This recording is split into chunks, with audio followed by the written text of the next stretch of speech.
Some acts of kindness look small from the outside. A dirt road crossed on foot. A warm dish wrapped in a dish towel. A knock on a door that no one else bothers to knock on anymore. But sometimes, the smallest thing you do for another person is the very thing that, quietly, without either of you noticing, begins to change the direction of your entire life. For 2 years, every Thursday afternoon without fail, Belinda Lemley walked across the dusty stretch of land that separated her ranch from Lester Ratchford's. She always brought something warm. Sometimes it was apple pie. Sometimes a pot of beef stew. Sometimes just a fresh loaf of sourdough bread still steaming from the oven. She never brought it because he asked.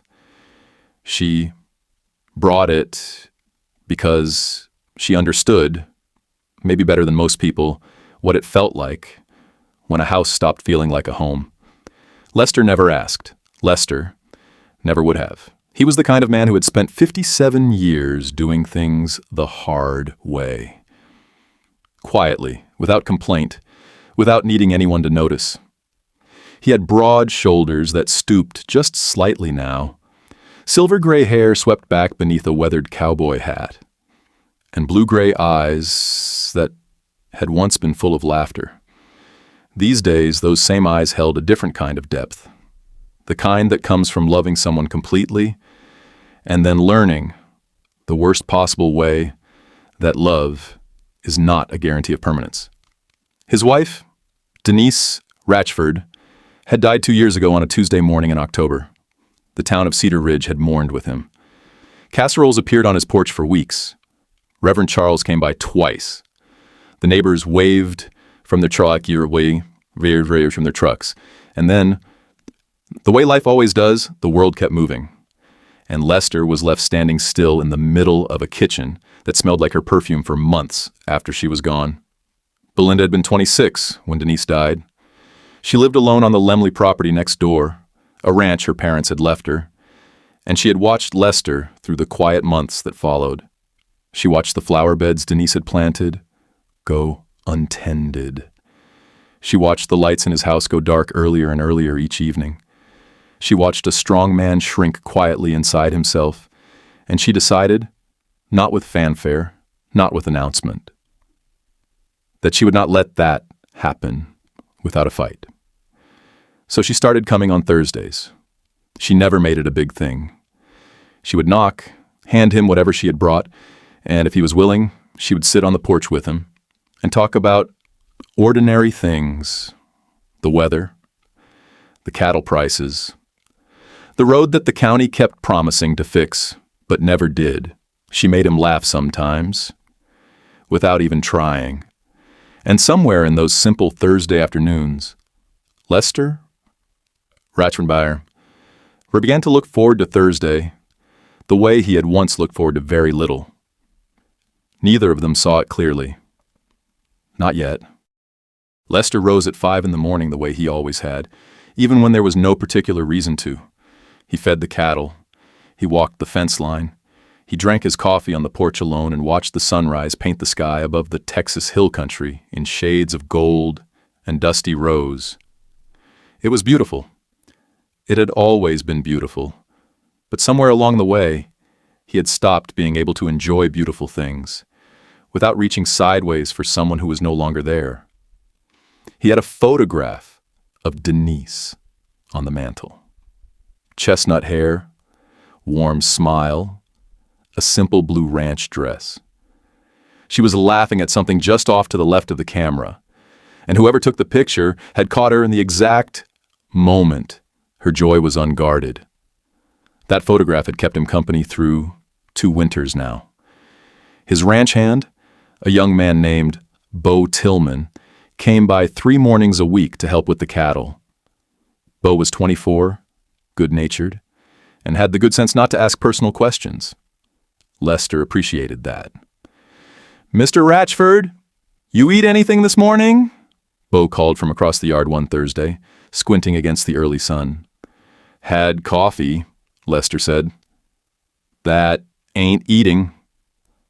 "Mind your business, Bo," Bo grinned and went back to work. Lester watched him go and felt, not for the first time, that the ranch felt very large and very quiet for just one man. At 2:30 that Thursday afternoon, he heard her before he saw her. The light crunch of boots on the dry path, the faint scent of cinnamon drifting ahead of her on the warm autumn air. Belinda Lemley came through the wooden gate with a dish covered in a yellow cloth.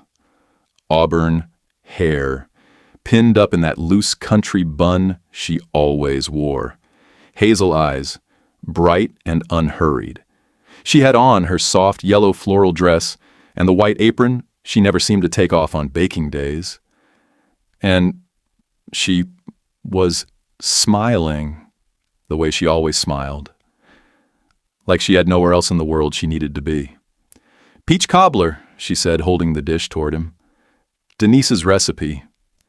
I found it written on a card in the box she gave my mother years ago. I hope that's all right." Lester went very still for just a moment. Then he nodded and said, "More than all right. Come sit." She sat. They watched the tree line for a while without speaking. And that comfortable, unhurried silence was a gift that most people in Lester's life had never thought to offer him. Belinda had not started coming every Thursday with any particular plan in mind. She had simply seen a man who was struggling and done the thing that came naturally to her. She showed up. Her mother had been that kind of woman. The kind who noticed when someone went quiet, who brought soup without being asked, who believed that showing up was an act of love, even when it was inconvenient. But somewhere around the 6th or 7th Thursday, Belinda noticed something she had not expected. She was looking forward to it, too. Not just in the way you look forward to doing a good thing, in the way you look forward to something that belongs to you. Thursday afternoons had become the part of her week she thought about on Tuesday mornings. She caught herself planning what to make while she was doing other things entirely. She noticed what made him laugh and stored it away like something precious. She told herself it was just friendship.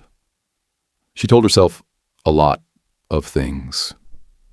One afternoon in late September, she brought him blackberry preserves and a fresh biscuit tin, and they sat on the porch and she read aloud from an old Louis L'Amour novel she had found on his shelf. Lester fell asleep in his rocking chair about halfway through chapter 4, and Belinda kept reading anyway, quietly, so he could rest. When he woke with a start and realized what had happened, his face went red. "Lord," Belinda roared, "I'm sorry." "Und das Satra," that was rude as all get out. "You needed the sleep," she said simply, not looking up from the page. "I kept the flies off you." He stared at her for a moment. Then he laughed, a real laugh from somewhere deep. And she looked up and laughed, too. And for just a few seconds, everything felt easy in a way it had not felt in a very long time for either of them. "You've made this old ranch feel alive again," Lester said very quietly, still smiling. Belinda heard those words and felt something shift inside her. She looked back down at the book and turned a page she had already read, just to have somewhere to put her eyes. She did not say anything. But she held those words for the rest of the evening, and she was still holding them when she crossed back to her own property in the long golden light. Cedar Ridge was not a large town. It had one diner, one feed store, one church, and approximately 300 people who all knew each other's business before they knew their own. Kristen Arroyo was the kind of woman who believed she was doing you a favor by telling you what everyone else was thinking. She was stylish in that particular way of small-town women who took pride in their appearance, sharp-tongued but not mean. Or at least, she never thought of herself as mean. She caught Belinda outside the feed store on a Wednesday morning and walked alongside her with the specific energy of someone who has been waiting to say something for several days. "So I hear you've been out at the Ratchford place again?" Kristen said, casually, the way people say things that are not casual at all. "I bring him dinner sometimes," Belinda said. "Every Thursday for 2 years is not sometimes, Belinda. People are starting to talk." "Let them." Lester lost his wife. He doesn't need gossip. He needs a neighbor. Kristen pressed her lips together. "You need to think about how this looks. He's almost 30 years older than you. And Denise Johnson has been asking about you. Did you know that? Denise Johnson, who owns half the cattle operations east of the county line. He's a good man, Belinda. Age appropriate, successful, and he's interested." Belinda smiled the kind of smile that is not really a smile, and changed the subject. But Kristen planted a seed, and seeds have a way of taking root whether you want them to or not. Denise Johnson appeared at Belinda's gate 3 days later. He was a few years past 30, clean, shaven, confident, in that easy way of men who have rarely been told no. He wore a crisp Western jacket and polished boots, and he brought her a bottle of peach jam from a specialty shop in Austin, which she noted immediately meant he had asked someone about her preferences beforehand. He was charming. He was thoughtful. He was by most measures exactly what the town of Cedar Ridge thought Belinda ought to want. Belinda's married friend Jessica had the same opinion. "He's wonderful, Belinda. Give him a chance, please. You deserve someone who can give you things, someone who can build a future with you." "I have a future," Belinda said, stirring her tea. "You know what I mean." She did know. She just wasn't sure she agreed. She went to dinner with Denise Johnson twice. He was kind and interesting, and she enjoyed herself. But both evenings, when she came home and drove past the Ratchford property and saw the single light on in Lester's kitchen, she felt a pull in her chest that she could not explain and would not yet name. In October, a fast-moving storm came through Cedar Ridge overnight and took down 2 sections of Belinda's south fence. It was not the worst storm the hill country had seen, but it was mean enough. The kind that arrives without much warning, throws itself at everything standing, and leaves before sunrise like it has somewhere else to be. By the time Belinda woke at 5:30 to the sound of cattle moving wrong, the wind had already done what it came to do. She pulled on her rubber boots at the back door, grabbed her flashlight, and went out into the wet gray morning. The grass was soaked through. The air smelled like broken wood and wet earth, and the sky was the particular flat white of a storm that had just passed, still too dark to be day, and too light to be night. She swept the flashlight beam along the south fence line and found them quickly. 2 full sections down, posts pulled clean from the ground, wire tangled and useless in the mud. She stood there for a long moment, without saying anything. This was the part of running a ranch alone that no one talked about in any romantic sense. Not the sunsets, not the open sky, not the freedom of land that belonged to you. This part, standing in wet grass before 6 in the morning, looking at damage that was going to cost her time and money she had already budgeted somewhere else. This was the part that wore you down quietly, over years, not dramatically, just steadily, the way water wears stone. She walked the full length of the downed fence, assessing. The post would need replacing, not just resetting. The wire was too kinked to reuse in those sections. She would need to make a run to the hardware store in town, and that meant losing most of Saturday to a job that would take the better part of the day, even if everything went right. She went inside, made coffee, and sat at the kitchen table with a notepad. She wrote down what she needed. She did the math on what it would cost. She finished her coffee, poured a second, and by the time the sky outside had lightened to something resembling morning, She had a plan. It was not a great plan. It was just the only plan, which is the kind you work with when you are on your own. She went to the hardware store Friday afternoon, loaded the lumber and wire into the bed of her truck, and drove home in the early dark with her list checked off and her weekend already spoken for. Saturday morning, she was up at 5:45. She dressed in her work jeans and her oldest flannel shirt, pulled her hair back, made a thermos of coffee, and carried her tools out to the truck in the cold, pre-dawn air. She drove the truck around to the south gate, climbed out, and walked to where the first downed section had been. The fence was already fixed. She stopped walking.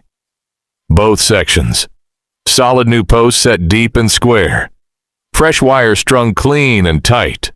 The kind of work that did not cut corners because the person doing it did not believe in cutting corners.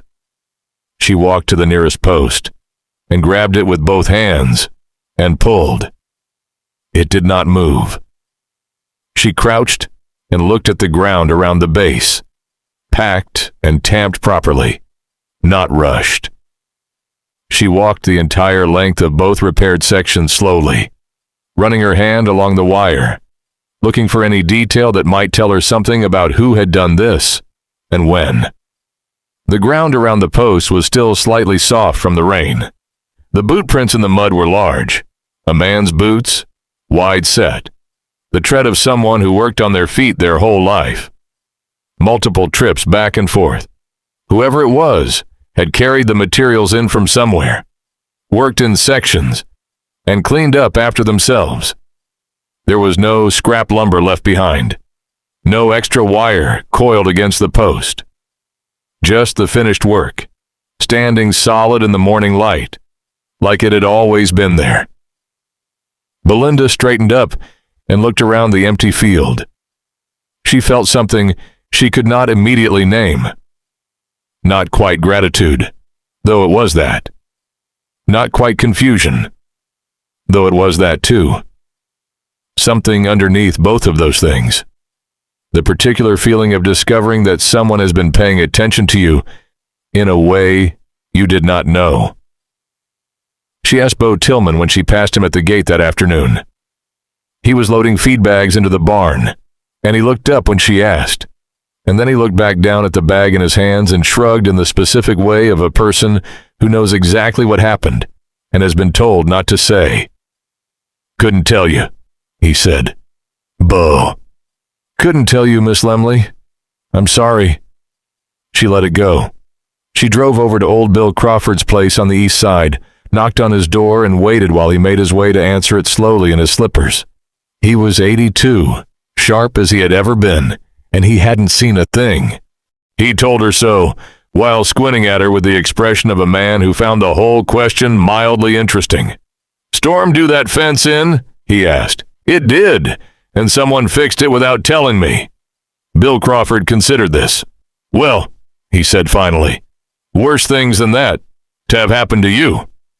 He went back inside and closed the door, and Belinda stood on his porch for a moment before walking back to her truck.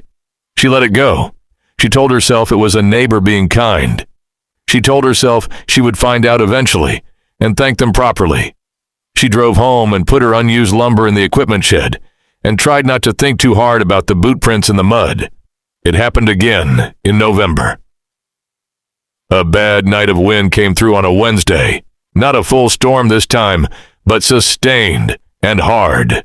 The kind that finds everything that is already failing and finishes the job.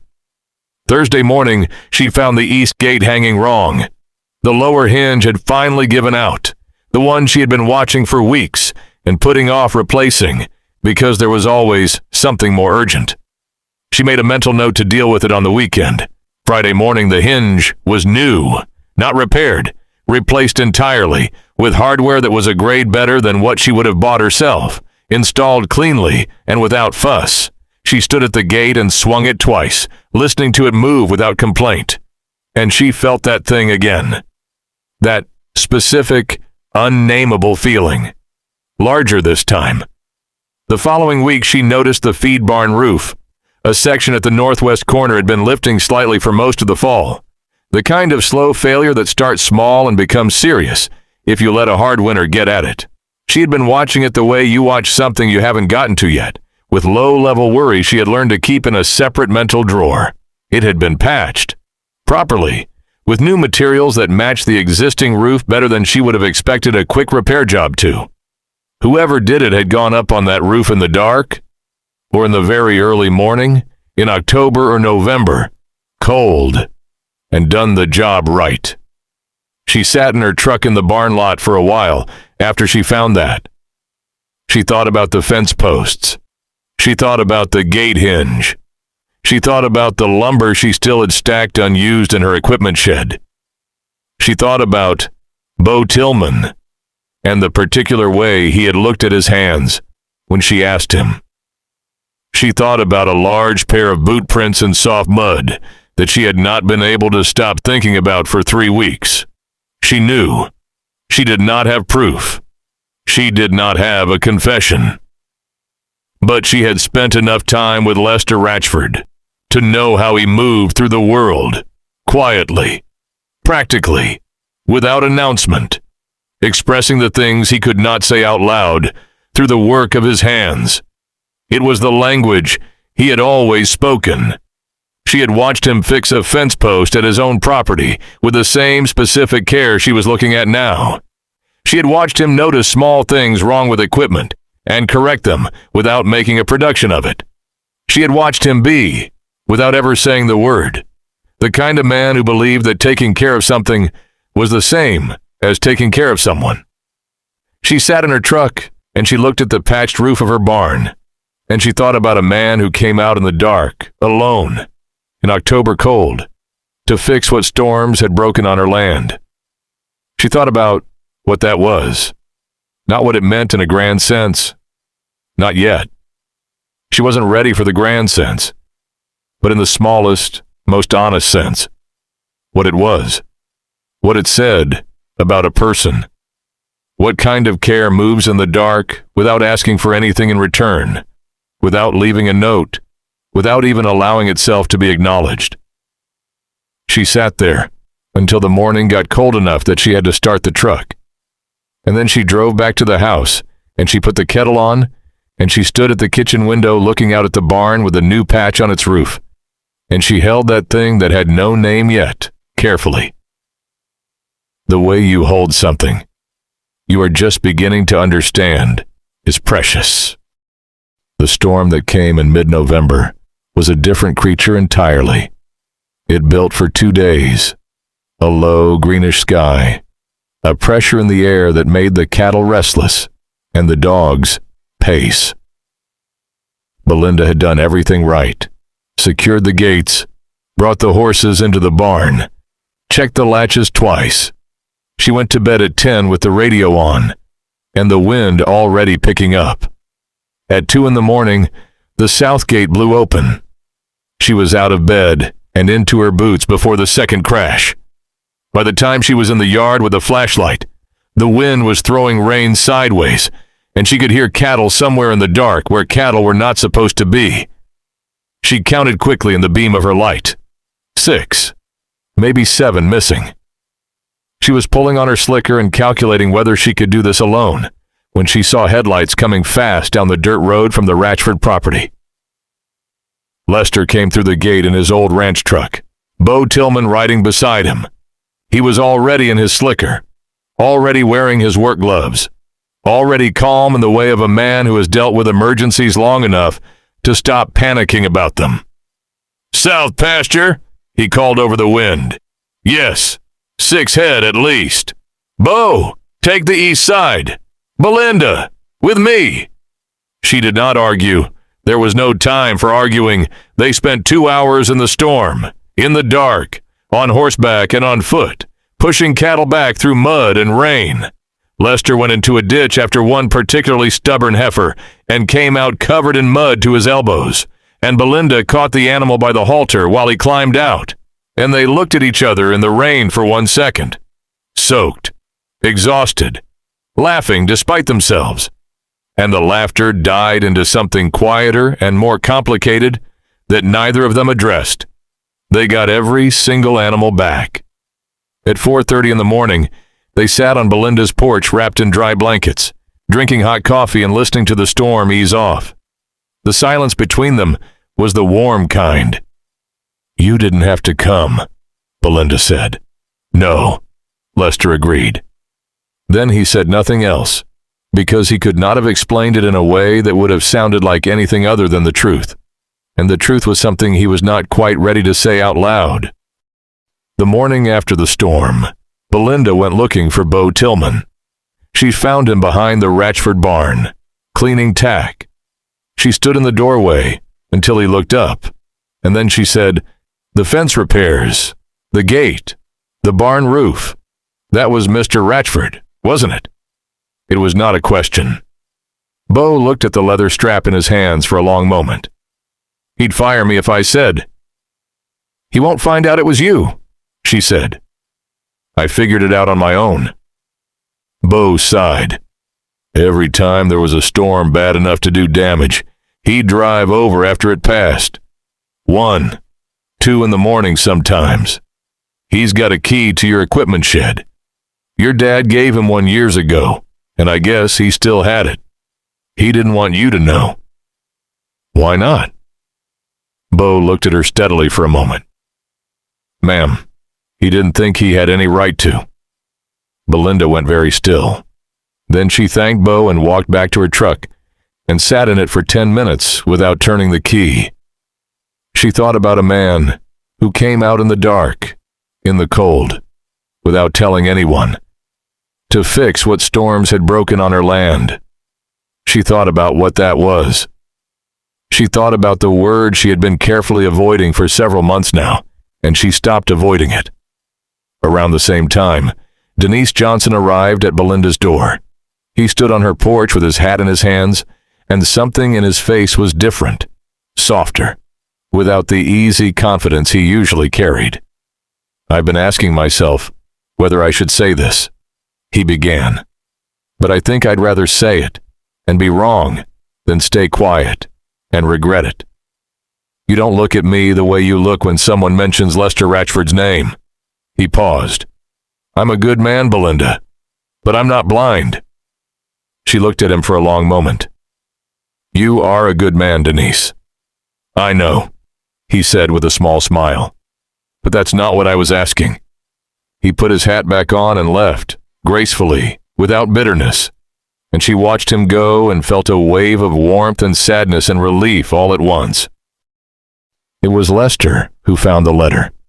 He had been putting off going through the last of Denise's things for 2 years. There was a cedar chest at the foot of their bed that he had opened exactly once since she died, and then closed again because he was not ready. On a Sunday in late November, for reasons he could not fully explain even to himself, he finally opened it. There were quilts she had made, a pair of white gloves she had worn to their wedding, several photographs, and at the very bottom, sealed in an envelope, with his name written in her handwriting, a letter. He sat on the edge of the bed and read it 4 times. She had written it about 6 months before she passed, when she must have known already that there was not as much time as they had both pretended. Her handwriting was careful and unhurried, the way she had always been with things that mattered. "Lester, you stubborn, wonderful man. I know you. I know that after I'm gone, you will convince yourself that the story ended here. With me. You'll call it honoring me. You'll call it loyalty. But I need you to hear this from me, in my own words, so you can't talk yourself out of it. I did not love you for 31 years so that you could spend the rest of your life alone. If love finds you again, real love, the kind that makes ordinary mornings worth waking up for, you let it in. You hear me? You let it in. That's what I want for you. That's my last wish, and it doesn't expire. All my love, always. Denise." Lester sat with the letter in his hands for a long time. Outside the window, the last of the autumn light was going gold across the fields. He folded the letter carefully and held it, and he understood something that he had been refusing to understand for quite a while, that grief and love are not opposites, and that choosing to live again is not the same thing as forgetting. Belinda came that Thursday with peach cobbler. Denise's recipe, again, the one from the handwritten card. She had made it carefully, the way you make something when you understand the weight it carries. The sky to the west was going that particular amber gold that happens in November on clear evenings, and the air smelled like dry grass, and coming cold. Lester was on the porch when she came through the gate. He rose to meet her, and took the dish from her with both hands, and then he stood there a moment longer than usual, looking at her in a way he had never quite let himself look at her before. "Stay a while," he said. They sat as the light changed around them. They talked about the cattle. They talked about winter coming. And then the talking slowed, the way it does before something important. Lester set down his coffee. He looked out at the field for a moment, and then he spoke. "I need to say something to you, and I need you to hear it all the way through, before you say anything back." Belinda set her own cup down and looked at him. "I thought, for a long time, that you came because you pitied me, an old widower who didn't know how to cook and rattled around a house too big for one person. I thought you were being kind the way good neighbors are kind, and I told myself that was all it was, that it was all it could be, that a man my age had no business feeling the way I was starting to feel, and no right to say so, even if he did." He paused. The wind moved through the yard, and the rocking chair creaked gently. But somewhere along the way, Belinda, somewhere in all those Thursday afternoons, you became the reason I remembered how to smile again. You became the reason I got up on mornings when I didn't see the point of getting up. And I found a letter last week from Denise. She wrote it before she passed. His voice roughened slightly. She told me to let love in if it found me again. She said that was what she wanted. He turned and looked at Belinda directly. His blue-gray eyes were steady and clear and afraid and certain all at once. "I don't know what you feel. I might be an old fool, but I'm done pretending I don't know what I feel." For a few seconds, the only sound was the wind and the distant low of a cow somewhere in the field. Then Belinda Lemley, who had been holding something carefully inside herself for longer than she wanted to admit, let it go. Her eyes filled. She reached across the space between the chairs and took his rough, work-worn hand in both of hers. "Lester, I stopped coming because you needed a neighbor a long time ago. I just didn't know how to say it." He looked at their hands. He looked at her face. And then, slowly, in the last light of that November evening, on a porch that had known a great deal of sorrow and was now learning something else, Lester Ratchford leaned forward and kissed her. It was gentle, unhurried, the kind of kiss that carries everything that has been left unsaid. The sunset blazed orange and gold over the Texas hills, and the windmill in the far pasture turned slowly in the cooling air, and neither of them moved for a very long time. Cedar Ridge found out, of course. Cedar Ridge always finds out. Kristen Arroyo heard it from her cousin, who had seen Lester and Belinda holding hands outside the feed store, and within 48 hours, it had moved through the town at the particular speed of information that people have decided is scandalous. There was talk about the age difference. There was talk about Belinda being after the Ratchford property. There were whispers over coffee cups and in the parking lot of the church.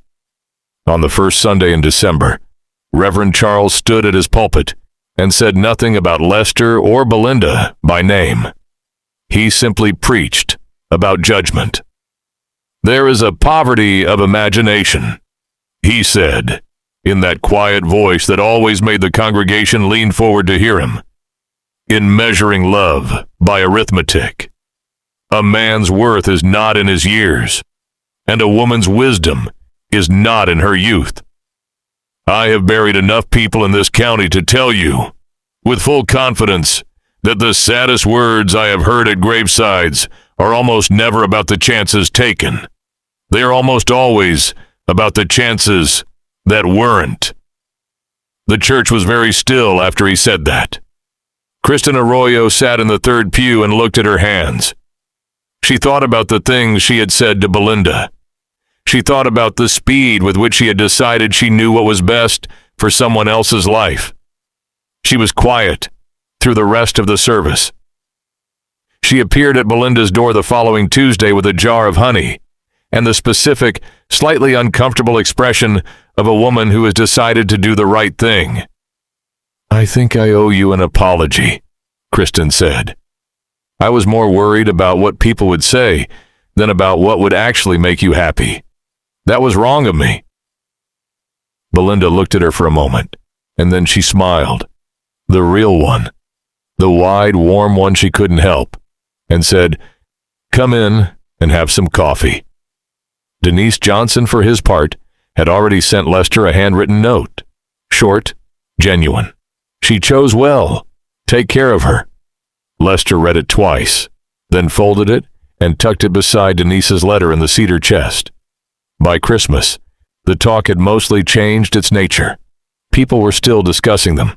Cedar Ridge was always going to be Cedar Ridge, but the tone had shifted from scandal to something closer to grudging admiration.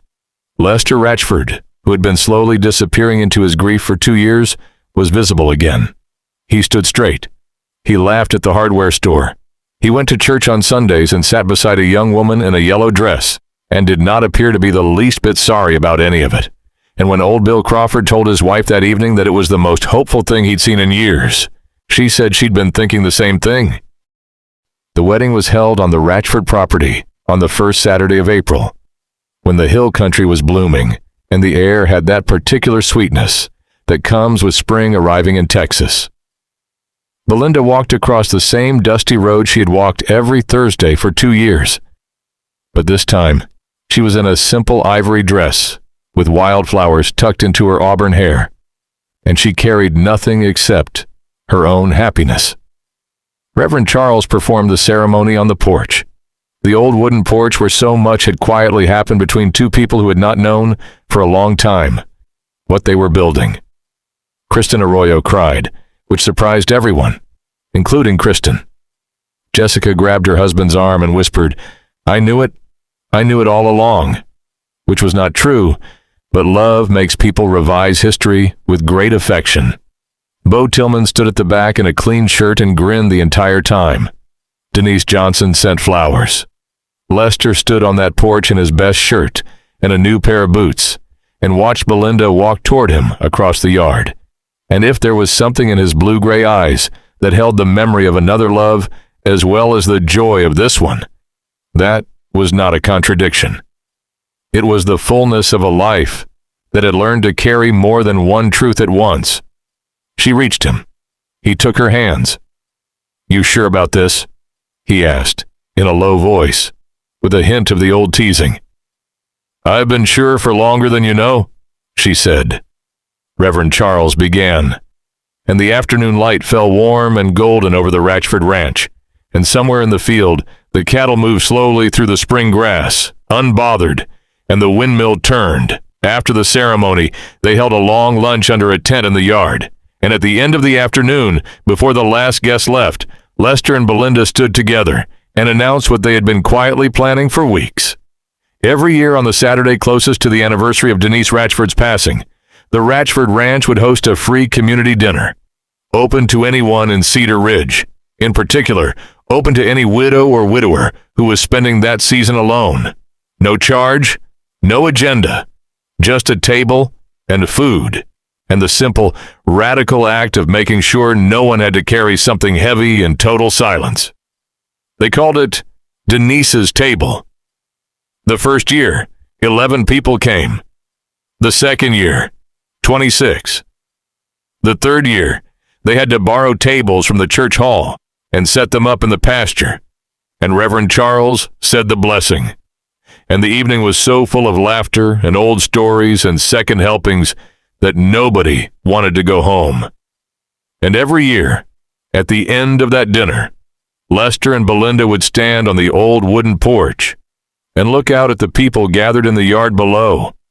People who had come because they were lonely, and who were leaving because they had been reminded that they were not alone. And Lester would reach over and take Belinda's hand, and he would think about a letter in a cedar chest, and a woman who had known him well enough to wish him this. He always whispered the same thing. "Thank you, Denise." And Belinda, who had learned to love a woman she never met through the goodness of the man that woman had shaped, would lean her head against his shoulder and say nothing at all. Because some things do not need words. The best ones never did. Subscribe to see how this unfolds, and comment where you're watching from. I will love to say hello to you, just to know how far our story is going.